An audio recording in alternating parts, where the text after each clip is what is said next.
Before we can study derivatives in our Calculus for Applications class, we have to understand what they are, why we need them, and how we might apply them.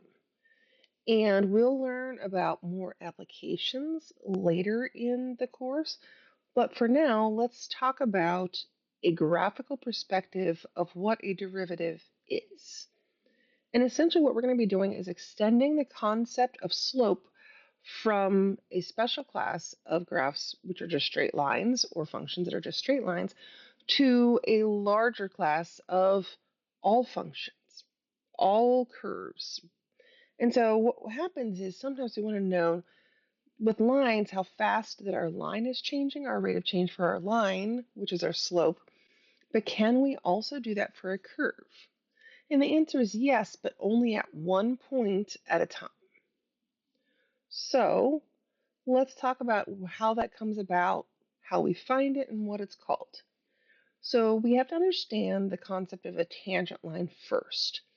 So we're going to start with this example of this circle here. And we're going to be looking at a line that touches it only once at this point P right here. And if I were to zoom in at point P, I find out that my tangent line up close has a very similar slope to my circle. If I were to keep zooming in and zooming in and zooming in, I'll even erase what I have there. And we'll look and let's see what happens. If we look in further and further and further, we're very, very zoomed in currently, and yet we see that the slope of our tangent line here is exactly the same as the slope of our curve. Our tangent line and our curve, when we zoom in infinitesimally close to point P, they are changing at the same rate. Or, in other words, the slope of the curve at point P is the same as the slope of the tangent line that touches the circle at point P, or touches the curve at point P. What we find is that similar reasoning then leads us to a suitable definition of slope for any arbitrary curve at any point P on that curve. And so we have our definition here says that the slope of a curve at a point P is defined to be the slope of the tangent line to the curve at point P. And to drive this point home, I have, no pun intended, I have included some versions here of different kinds of graph properties that we might see and what their zoomed in tangents look like. So if we looked at point P here and then we zoomed in on point P, we say, well, I think in order to touch, it's only going to reach it kind of in one place. It's only going to reach it right here at point P. And if I get closer, I have exactly the same information. And that would be, here's our point P, and our tangent line looks like this, which up close looks like this. If I look at the second one, my tangent line will have to go through point P. And we find that this one is a special one because it ends up sort of only touching it once. It has to be horizontal. And we're going to find out that becomes a very important part of our derivative calculus, or our calculus that we're going to be learning, is trying to find these points where it does come to a peak or it does come to a trough, our graph, and we have this tangent line that is horizontal. So these tangent lines that are horizontal, we already know has a slope of 0 because we already learned about slopes. Our first graph had a slope that was positive, and that means that our slope of our tangent line is what we're talking about.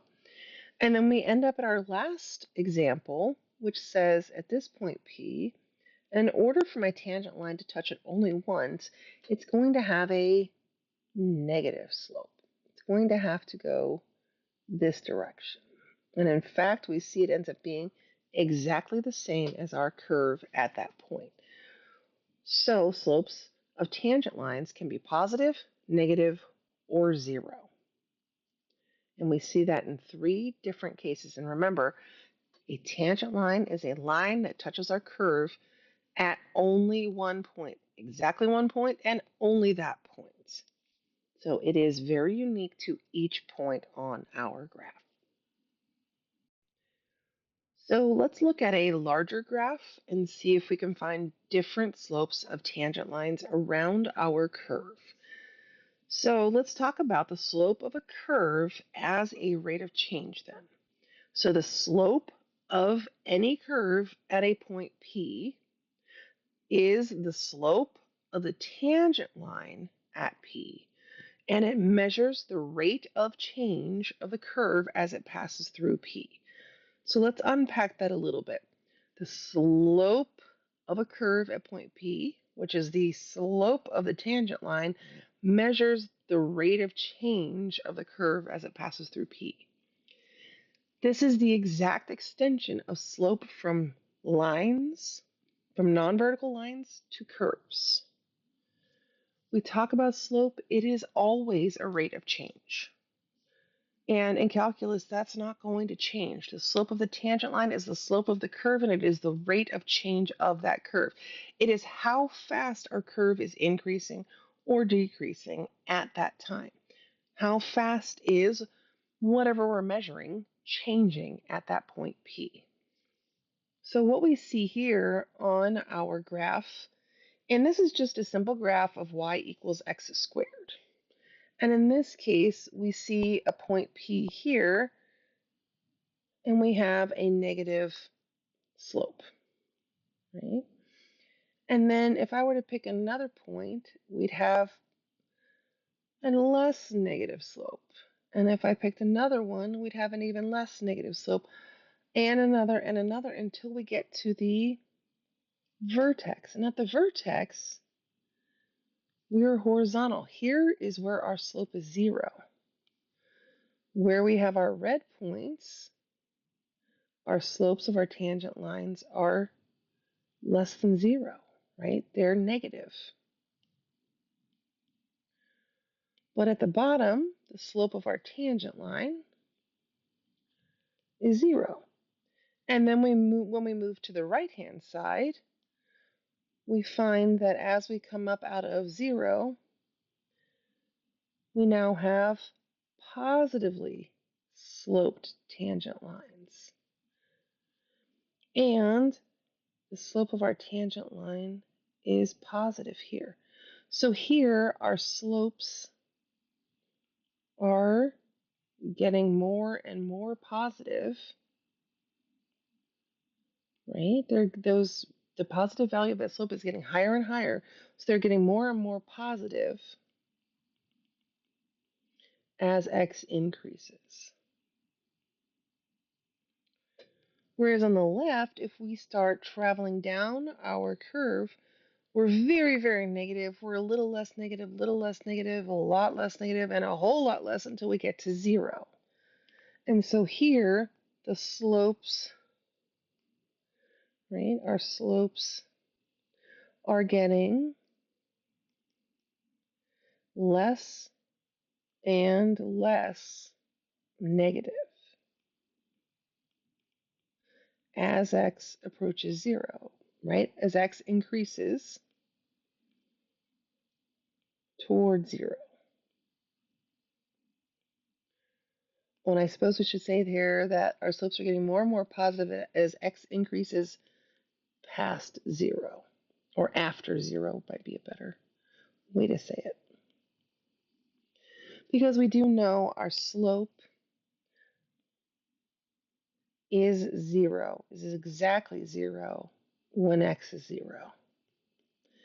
And what that means is if you look at our line, our y values are getting smaller and smaller and smaller and smaller until they hit 0. And they're getting larger and larger and larger, which means that on the left, our graph of our function here, we have f of x here is x squared, is then decreasing on the interval from negative infinity to 0. Our function f of x here equals x squared is neither increasing nor decreasing when x is 0. But what happens on the right is that now as x gets larger past 0, our function f of x equals x squared is now increasing, right? It's gaining value. It's increasing then on 0 to infinity. And the reason we can't include 0 in a bracket on either one is that at 0, it is neither increasing nor is it decreasing. So where we switch is never included because it is neither one nor the other. And that is true when we get into curve sketching more and more as we move into Unit 2 and we start talking about curve sketching. We'll find a little bit more about increasing and decreasing and how they're related to slopes. But here we can see all of this visually. And on our next slide, we're going to try to quantify just how much we think that our graphs are changing, how our slopes are changing at different points on a very complicated looking curve. So what we see here is that we have points A, B, C, D, E, and F. So we have 6 points on this very complicated looking curve. And the only thing that I'm interested in here is trying to estimate a possible value for each slope. So let's talk about all of the slopes that we think are special and will have a different value than the others. And that would be where we have a peak or we have a trough. So at point C, our slope is 0. So at C, our slope of our tangent line is 0. And where else would it also be 0? Okay, I should say where else is it labeled that it would be 0, and that would be at E. So at point E, the slope of our tangent line is also 0. And while it's not labeled, there is one more spot where it could be 0, or where it is 0, not could be, but it is 0. And it's not labeled, and that is this spot right here. This would also be a 0, but I didn't label that one.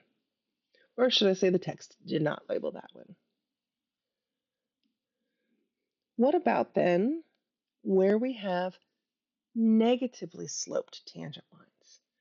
Will it be points A and B, or will it be points D and F?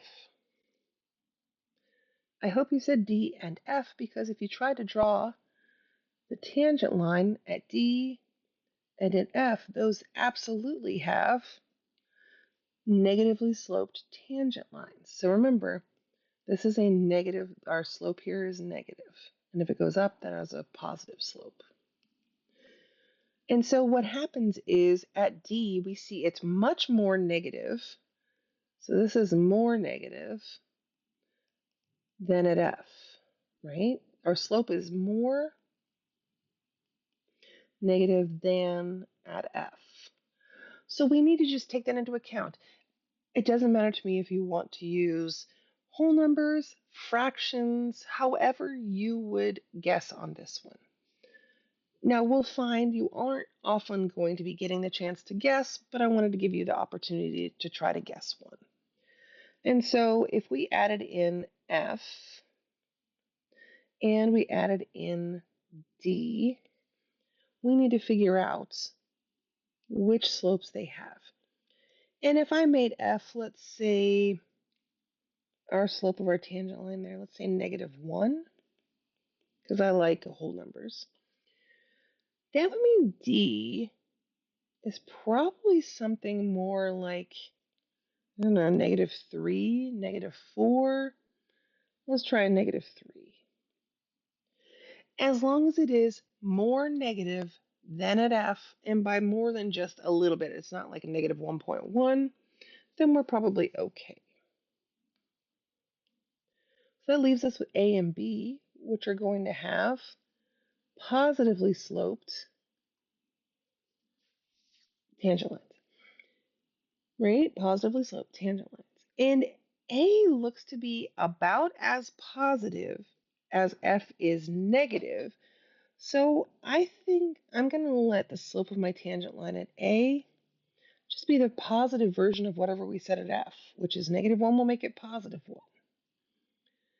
But what we notice at point B is it is more positive, and it looks like maybe not quite as much as D. Maybe it is, maybe it isn't.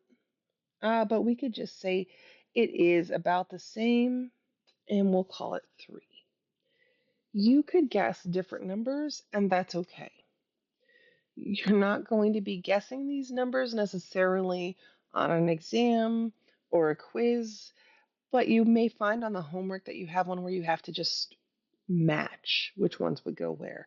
And as long as you're putting the zeros in the appropriate places and you're just looking at the scope of those negatives to figure out which one would be which, you'll be all right. Speaking of all of these slopes of tangent lines, let's turn what we've learned into a few definitions. So, suppose that a curve is the graph of a function f of x, and that we have a tangent line at every point on the graph. That means there's an infinite number of tangent lines.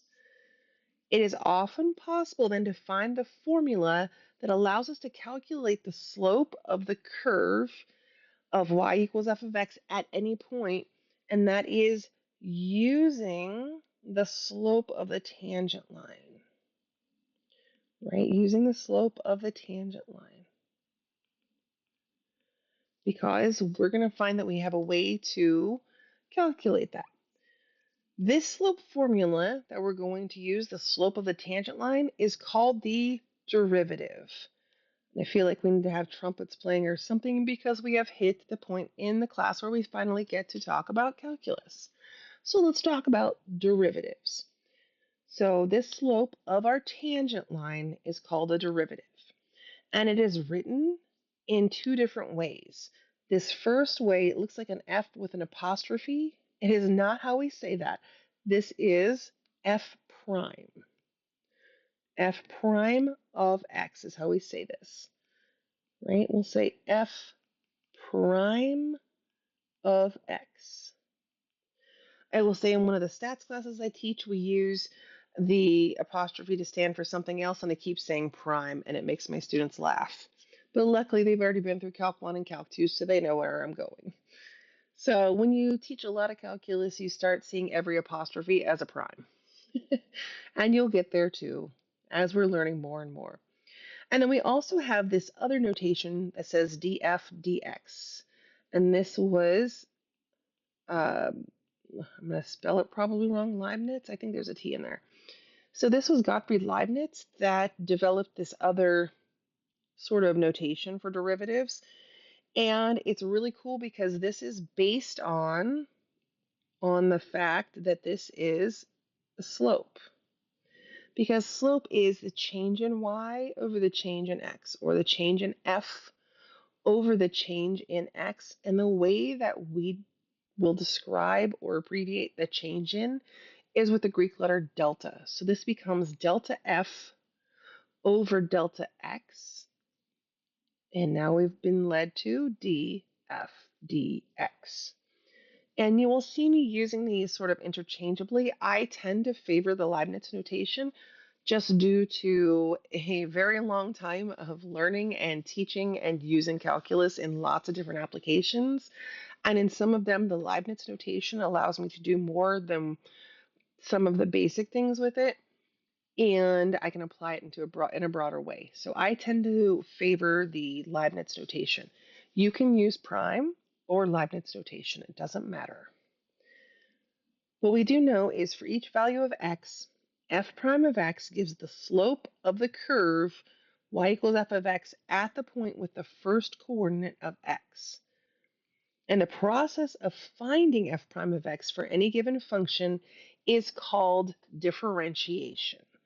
So we have derivative calculus where we do the act of differentiating, right? We go through a process called differentiation, finding the derivative. So even though we're not going to take a theoretical approach to derivatives in this course, I wanted to explain to you the formal definition of a derivative. So the way that we will calculate a derivative sort of informally is to write the difference quotient, which is f of x plus h minus f of x, all divided by h, where h is not equal to 0. Then we're going to simplify it, and then we're going to let h approach 0. And then this quantity, with the difference quotient, will approach our derivative. We're going to be using this to practice finding the difference quotient, and then we'll talk about what happens if we let h go to 0. And these are called limits. So this is the limit as h goes to 0. And so we aren't going to talk necessarily about limits themselves in this course, but I wanted to bring up to you this idea of how derivatives were calculated. And what happens is we will find out that calculating derivatives in this manner leads us to some very eye-opening trends, and we can turn those into rules. And so we have some different properties for differentiation that became quickly apparent by calculating derivatives in this manner.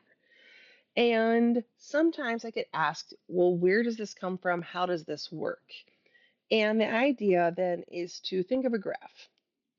If you think of a graph, let's see, I can probably draw one here. And we have different values of x, and then we have a different x1, right? Let's say we've got x and x1. And let's just draw our graph here, right? Let's see here. We'll make it look really interesting. How about that? And what happens then is if I let this distance between these two values of x be called h, things will change how we talk about slope. Because if I think about this, this is x, right? And this is my y, and this is x1, and this will be y1. And now remember, y is equal to f of x. So really, we actually have f of x and f of x1. So our points would be x, f of x, and x1, f of x1. And the way we would find slope is a change in y minus a change in x. So that would be f of x1 minus f of x all over x1 minus x. And there's a slightly different way we can say this, and that is by saying, okay, well, instead of calling the second point x1, if I know this x distance here is called h, then instead of calling this x1, I could also say this is x and f of x plus that distance, which is h. And now this x1 becomes something different. Now we have a slope that is f of x plus h minus our f of x still, and all over, well, the difference x1 minus x is literally h. And this is how we end up with our difference quotient.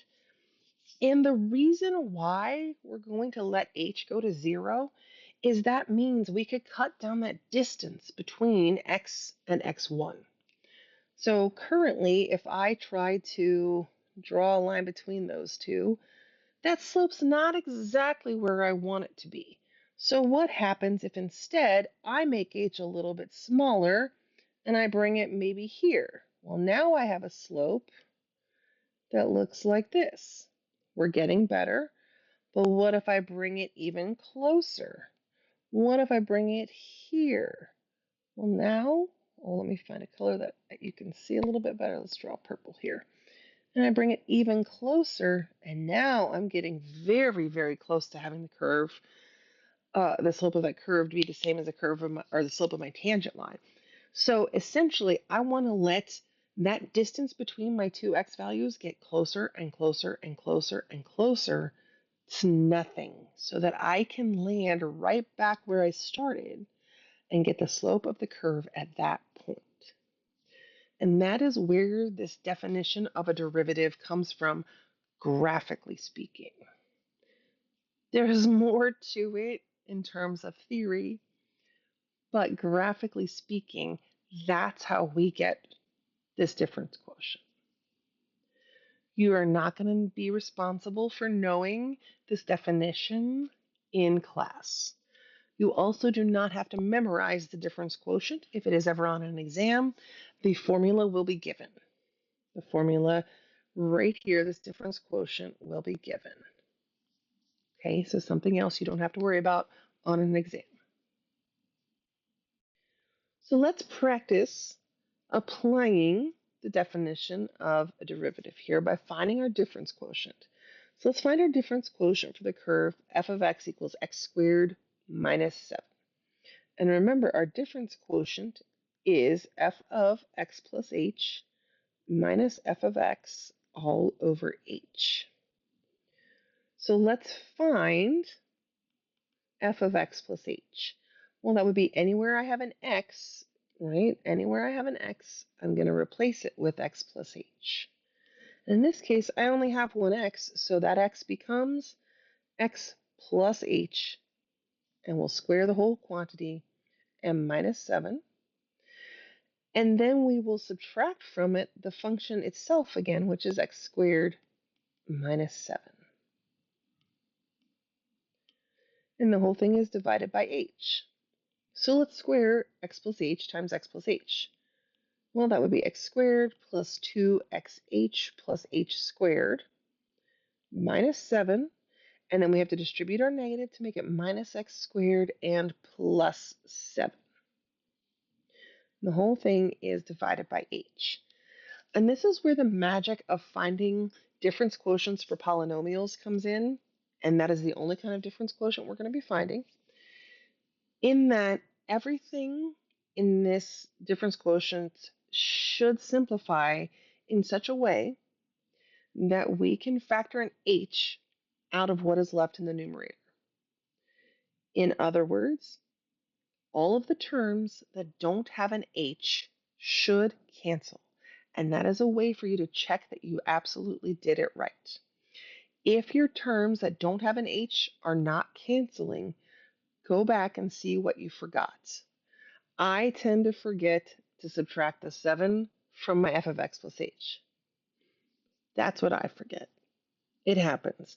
A lot of my students will forget to put the plus 2xh in the middle. So that may be an issue. Or sometimes they forget to distribute the negative to the negative 7. So they end up with a negative 7 minus 7 instead of a negative 7 plus 7. Because these guys should cancel out every time, and the x squareds should cancel out every time.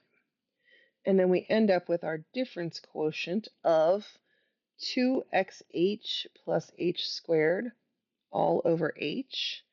And again, we can factor an h out of the numerator, and we're left with 2x plus h, and the whole thing is divided by h, and those h's cancel. So my difference quotient here is only 2x plus h. And if I want my derivative, f prime of x, we're going to say let h go to 0, which means that f prime of x would just be 2x plus 0. Or f prime of x, our derivative would be 2x. So that is our definition of a derivative, is what we use here. This is our definition of the derivative. Is just let h go to 0. We're going to get a chance to practice this on one more difference quotient before we jump into some generalized rules for derivatives that will make it a lot simpler than having to do a difference quotient every single time. Let's do this second option, right? Our second example of a difference quotient.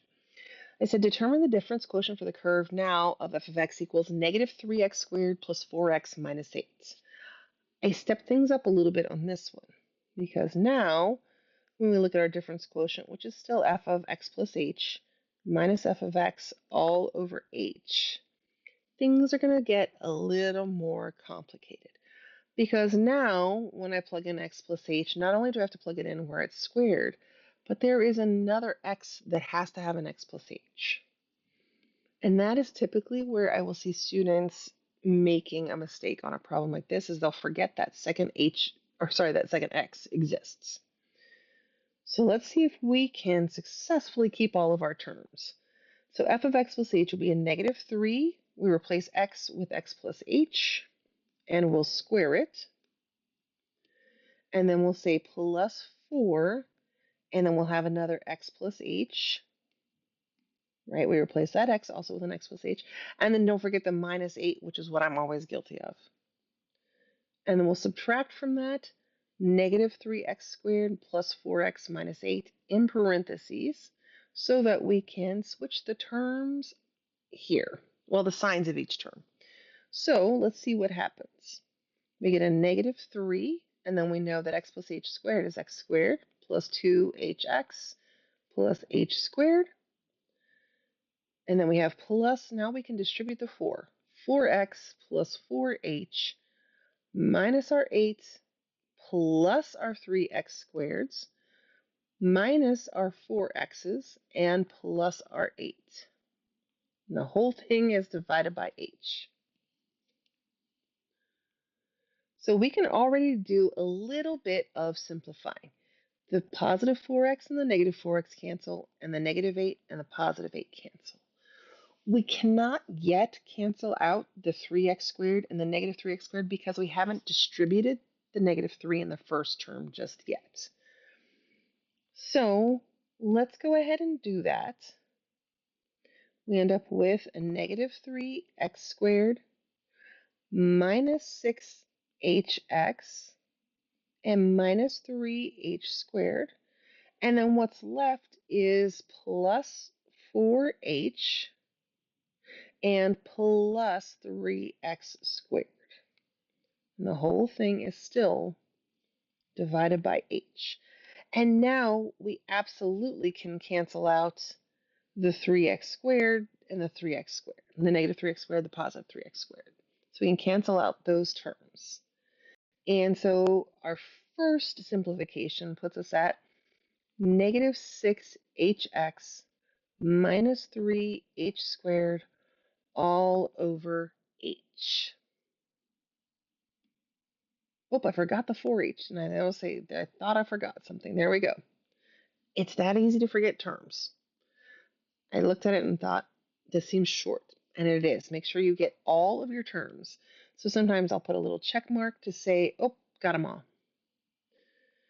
And now, as we knew from the previous example, we should be able to factor out an h. And it looks like we can. So if we factor out an h, we're left with negative 6x minus 3h and plus 4. And now it's all divided by h, and those h's cancel. So we are left with a difference quotient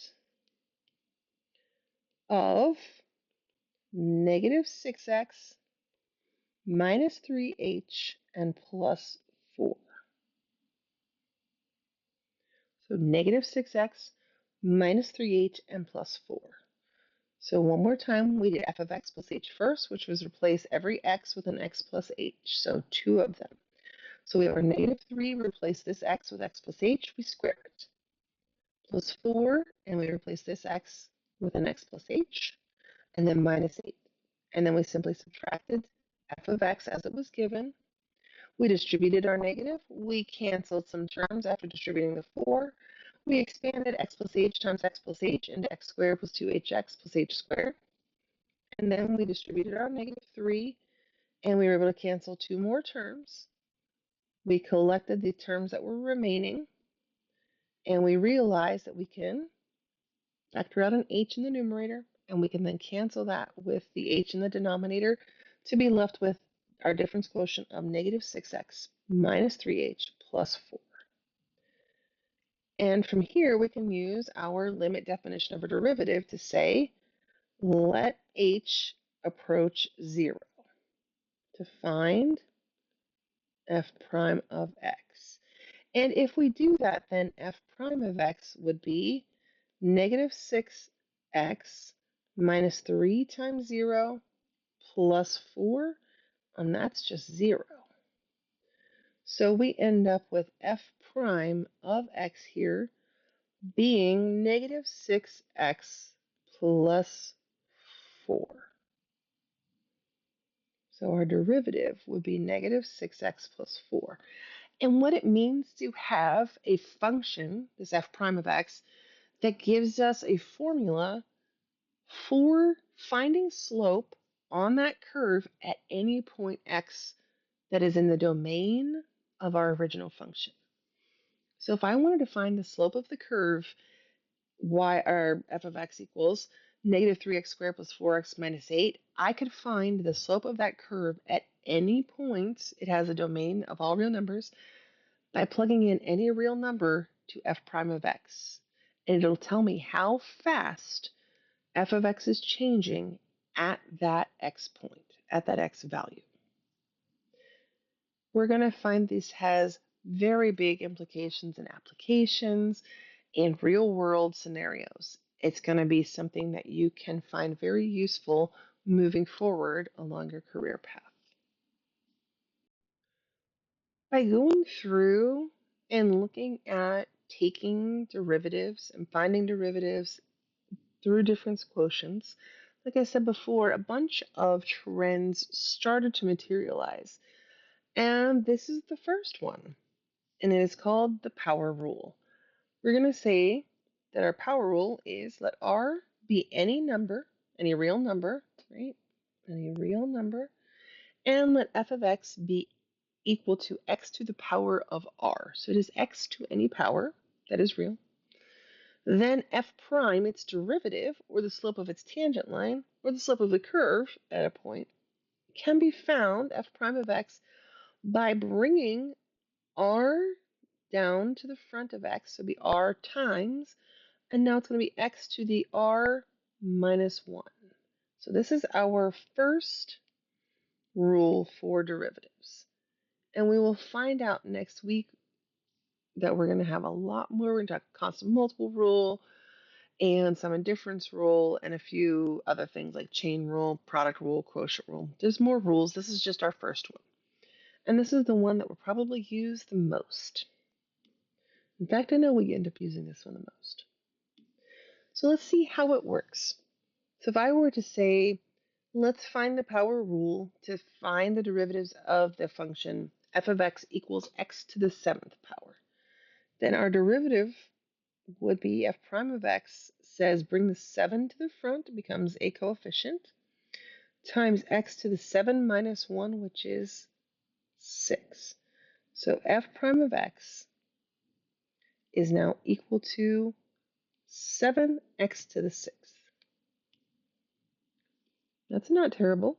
Let's try it now with a negative exponent. Remember, that exponent's allowed to be any real number, and negative numbers are real numbers. Does it change how we apply the rule? Not at all. So we bring the entire exponent down. So it becomes negative 9 is now our coefficient, times x to the negative 9 minus 1. And this is sometimes where I'll find that a student will mix up their negatives. If I am already negative 9 and I go negative by 1 more, now x is at negative 10, not negative 8. I didn't add 1 to a negative number. I subtracted 1. So it becomes more negative. the negative 9, x to the negative 10. Well, certainly this isn't going to apply to fractions or decimals, but it does. So I gave you two rational exponents in these next two examples, so that way we can see how finding derivatives works. If I have f of x equals x to the 1/4, which remember is the fourth root of x, but rational exponents are the easiest way to use this. But if you ever see a fourth root, you can change it to a rational exponent and you can apply the power rule. In our derivative, f prime of x would say bring 1/4 down. Now x to the power of 1/4 minus 1. Or f prime of x is now 1/4 x to the negative 3/4. And if you're feeling a little rusty on finding or doing subtraction with fractions, I would suggest just practicing it a little bit, or you can use your calculator. Let's try it again. Now we have x to the negative 1/3, which would be 1 over the cubed root of x. But again, we want the rational exponent version. And so our derivative, f prime of x, would be bring down the negative 1/3. And then x is now to the negative 1/3 minus 1.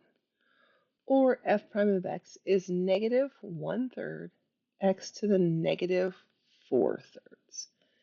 And that one is because we were down by 1/3 and we took off 3 more thirds because 1 and 3/3 are the same number. So we had a negative 1/3, we subtracted 3 more thirds. So that's a total of negative 4/3.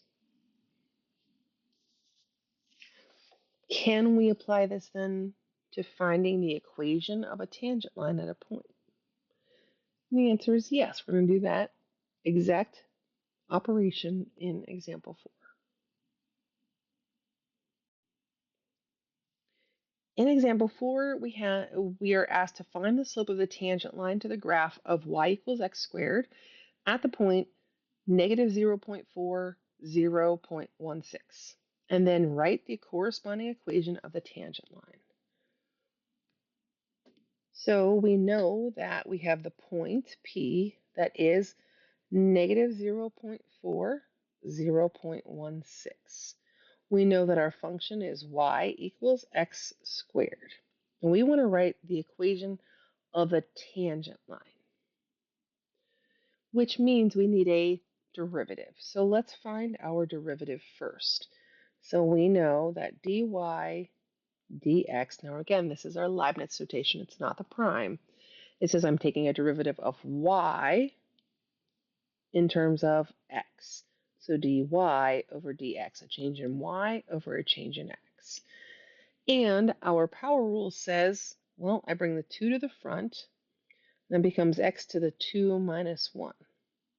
Or it's just 2x, because x to the 1 is just x. Well then, how do I find the slope of my tangent line? Funny enough, we just figured that out, because the slope of the tangent line is going to be equal to 2x when x equals, right here, negative 0.4. We were given an x value. And there are different ways to write this. But we could say the slope of our tangent line, and we'll see this notation come up again in the future, we could say is the same as dy dx, and we're going to put a line and we're going to evaluate it at x equals negative 0.4. I'm not going to use this notation much right away. We will use it a little bit more later and a whole lot more as we get further in. For now, I'm going to stick with this version. The slope of our tangent line is equal to 2x when x is negative 0.4. So let's calculate that. The slope of our tangent line then is going to be 2, right? It's going to be 2 times, there we go, our negative 0.4. Or the slope of our tangent line is a negative 0.8. Well, we know the slope of our tangent line is a negative 0.8, and we know the point negative 0.4 comma 0.16 is on our line.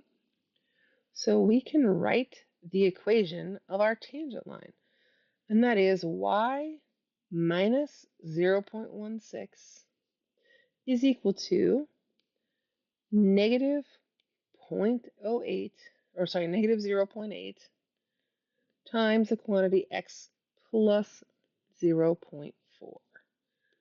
And this is our point slope, right? That's our point slope formula. And you can leave it that way. This is why I love point slope. It's just so much simpler. Let's try another one. Let's find the slope of the curve f of x equals x to the sixth at x equals negative 3 and use that slope to determine the equation of the tangent line at x equals negative 3. So what's a little different on this one, and you'll see right away, is we were given an x value, but we were not given a y value. So first things first, let's find our y value of the point. Well, that would be f of x, which is f of negative 3. Well, if f of x is x to the sixth, that makes this negative 3 raised to the sixth power, or 9 cubed, which just happens to be 729. And it should be positive because the negative needs to be in parentheses. It is a negative 3 times a negative 3 is 9, times another set of negative 3 is another 9, and times a third set that would work. So now we have our point is negative 3 comma 729. So we found our y value. But now we also have to find the slope. So before we can find the slope, we need to find the derivative. So we know that we're going to find our derivative.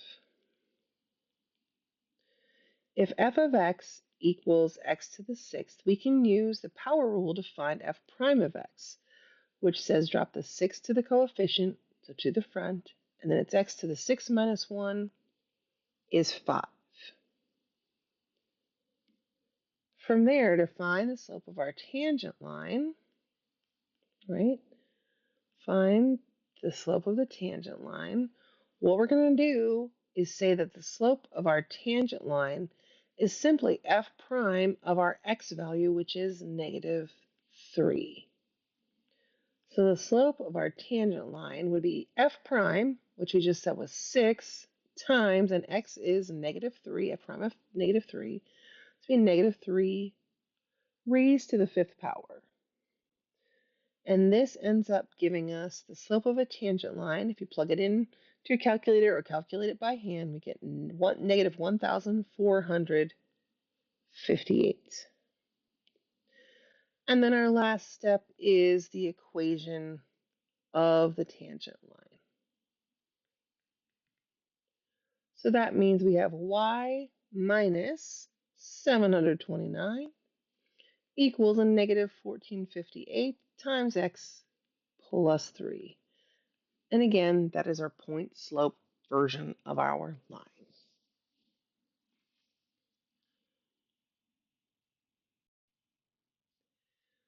Let's up our game a little bit. Let's try another one. Let's try this last calculation where we want to determine the equation of the tangent line of the curve that f of x equals the square root of x. We're going to evaluate it at an x value of 25 over 36. So pause the video here and see if you can find your y value, find your derivative, find the slope of your tangent line, and then state the equation of your tangent line. And then come back and let's see if we got the same answers.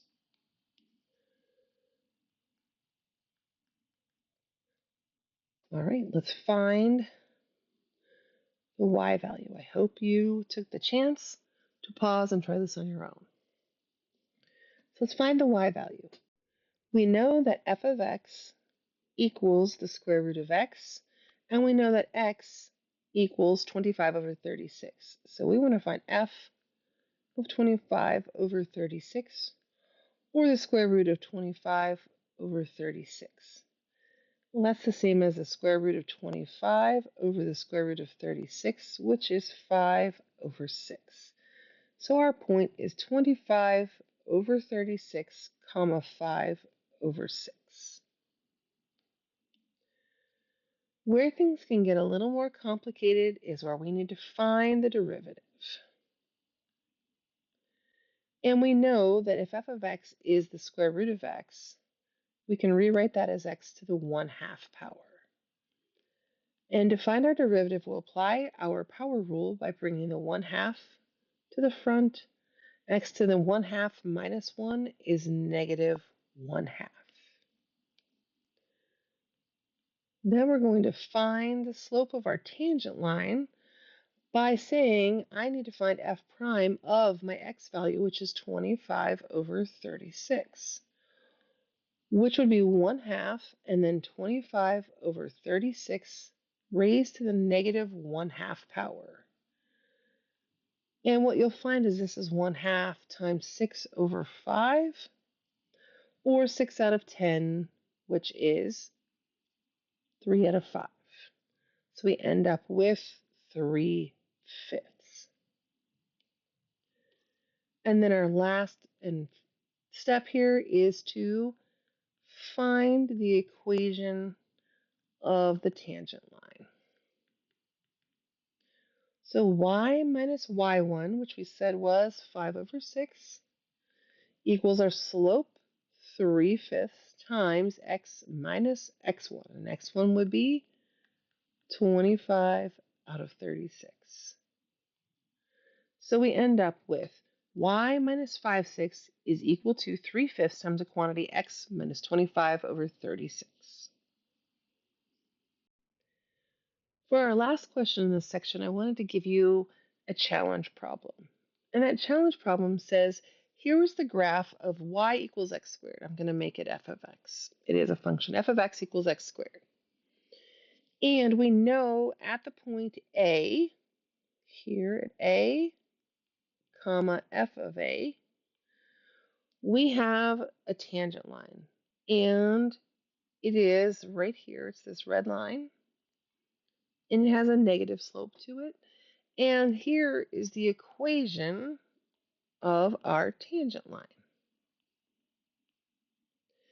And what we want to determine without any other context are the values of A and f of A, and how fast our parabola is changing at that point. I realize that this sounds like one of those meme jokes about how I just asked if there's a purple alien landing on your roof, how many pancakes can he make with a fork? Right? But I promise everything we need is actually already here. So what we need to remember is that the slope of our curve at point A, x equals A, is the same as the slope of the tangent line at point A. It also means that they both are the same point at A, comma, f of A. So what we know is that, let's talk about our tangent line. Okay, so let's talk about our tangent line.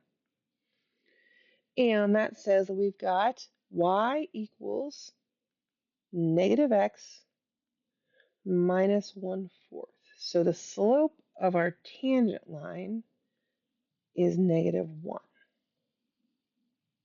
right? Well, what we also know is that the slope of our tangent line is going to be f prime at A.